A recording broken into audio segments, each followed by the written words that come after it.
تو اللہ تعالیٰ نے فرمایا زکریا علیہ السلام کو سیدم و حصورم و نبیم من الصالحین، ہم آپ کو صالح بیٹا دیں گے۔ اب زکریا علیہ السلام نے دعا کی اللہ تعالیٰ سے، قال ربی اجعل لی آیا، اللہ مجھے کوئی نشانی دے دو، بتا دو۔ تو اللہ نے نشانی دی، قال آیتک، میں آپ کو نشان دے تو اللہ تکلم الناس، تو لوگوں سے بات نہیں کرے گا، ثلاثۃ ایام، 3 دن تو بات نہیں کرے گا، لوگوں سے بول نہیں سکے گا، الا رمزا، اشارے سے بات کرے گا۔ ہم نے آپ کی دعا قبول کر لی، آپ کو بیٹا دیں گے، سیدم و حصورم و نبیم من الصالحین۔ اور لیکن اب آپ نے کیا کرنا ہے، وَاذْكُرْ رَبَّكَ كَثِيرًا، یاد کر اپنے رب کو کثرت سے۔ بیٹا دینا، اس کو صالح کرنا، اس کا روٹی رزق دینا، یہ سارے ہمارے کام ہیں۔ آپ کا کام یہ ہے کہ آپ رب کو یاد کرو، مجھے یاد کرو۔ وَاذْكُرْ رَبَّكَ كَثِيرًا، کثرت سے یاد کرو۔ اسی لیے فرمایا ہے فَاذْكُرُوا اللَّهَ كَثِيرًا، اللہ کو کثرت سے یاد کرو، لَعَلَّكُمْ تُفْلِحُونَ، تاکہ تم فلاح پاؤ، فلاح اللہ کی یاد میں ہے۔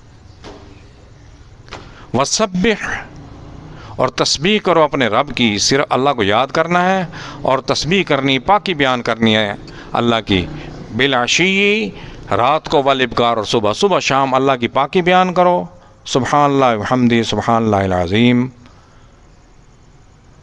یہ بخاری کی آخری روایت ہے، اور نبی اکرم صلی اللہ علیہ وسلم نے فرمایا، ابو ہریرہ راوی ہیں، کہ 2 کلمات ایسے ہیں، کلمتان حبیبتان الی الرحمن، 2 کلمات ایسے ہیں جو اللہ کے محبوب ہیں، پسند ہے اللہ تعالیٰ کو، خفیفتان علی اللسان، زبان کے اوپر ہلکے ہیں، ادا ہر کوئی کر سکتا ہے، کسی قوم، کسی قبیلے کا، جیپنیز زبان بولنے والا، بنگالی، اردو، پشتو، فارسی، ہر زبان بولنے والا ان 2 لفظوں کو ادا کر سکتا ہے، آسان ہے، مشکل نہیں ہے۔ ثقیلتان فی المیزان، اور میزان میں، وزن میں بہت وزن ہے، سخت ہیں، قیامت والے دن وزن ہوگا تو یہ بہت وزنی ہوں گے۔ والفاظ کون سے ہیں، سبحان اللہ وبحمدہ، سبحان اللہ العظیم، کہ پاک ہے اللہ تعالیٰ، اسی کی تعریف ہے، اور سبحان، پاک ہے اللہ تعالیٰ، عظیم، عظمت بھی انہی کی ہے۔